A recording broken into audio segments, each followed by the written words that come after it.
ici, si on peut avoir l'attention de tout et chacun, on ne prendra pas beaucoup de temps, c'est important. Et je crois que nous sommes venus assister à une manifestation. Mais c'est aussi important de réaliser que sans le Seigneur, nous ne sommes rien. De réaliser que si nous avons la vie, c'est grâce au Seigneur Jésus-Christ de Nazareth. Et je bénis Dieu pour ce qui se fait encore aujourd'hui.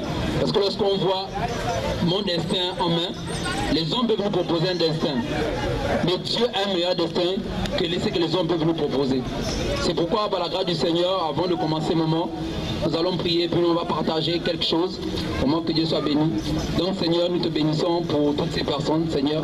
Père éternel, oh Dieu, nous n'avons rien à leur offrir, Seigneur. Mais nous croyons que toi, le Dieu véritable, toi, le Dieu de la vie, Père, tu es capable, Père, de toucher tout un chacun, de changer leur vie, Seigneur. Sois béni, sois élevé, sois magnifié, Seigneur. Souviens-toi, Père, des organisateurs, souviens-toi, Père, de toutes ces personnes. Merci, Seigneur, pour ta grâce. Donc, ce soir, j'aimerais nous partager un court passage dans le livre de Tite 2, à partir du verset 11. La Bible nous dit, car la grâce de Dieu, salutaire à tous les hommes, a été manifestée. Elle nous enseigne à renoncer à l'impiété et aux passions mondaines et à vivre dans le présent siècle selon la sagesse, la justice et la piété, en attendant la bienheureuse espérance et l'apparition de la gloire de notre grand Dieu et Sauveur Jésus-Christ de Nazareth. Alors dans ce passage, nous voyons que la grâce de Dieu n'est autre que Jésus-Christ de Nazareth. Aujourd'hui, j'aimerais nous parler de nos cœurs. J'aimerais nous parler de celui qui est capable de nous délivrer. Vous allez vous dire qu'aujourd'hui, oui, beaucoup d'entre nous, on est bête chrétiens, on a peut-être entendu parler de Jésus. Mais regardez comment nous vivons. On croit qu'on est chrétien, mais dans le cœur, on a l'amertume.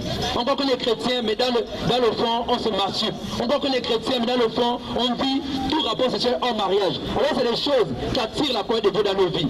Ce soir, oh mes frères et mes sœurs, j'aimerais nous poser une question. Si tu meurs à cet instant, où passeras-tu l'éternité? Pose-toi la question, Dieu t'a créé pourquoi? Pourquoi Dieu t'a créé? Aujourd'hui tu peux souffrir, mais tu fais semblant devant les hommes. Tu te masturbes, tu as des copains, tu as des copines, tu es fatigué, tu vis. Mais Jésus dit dans sa parole, venez ça vous dire qu'il est fatigué et chargé, je vous donnerai le repos. Parce que tu mourras un jour, je mourrai un jour. Mais quand tu passeras devant Dieu, Dieu te demandera des comptes. Mais quelle est ta vie sans Jésus-Christ de Nazareth? Mais aujourd'hui tu vas accuser qui? Un parent de ta famille. Tu vas accuser les sorciers. Alors que c'est toi-même ton problème. Dieu est capable de te délivrer. C'est pourquoi pour être délivré, tu n'as pas besoin d'aller dans une assemblée. Tu n'as pas besoin qu'on te donne l'argent. Non, c'est seulement bénir ces choses. Ouvre ton cœur à Dieu. Pourquoi? Parce que la grâce de Dieu est disponible.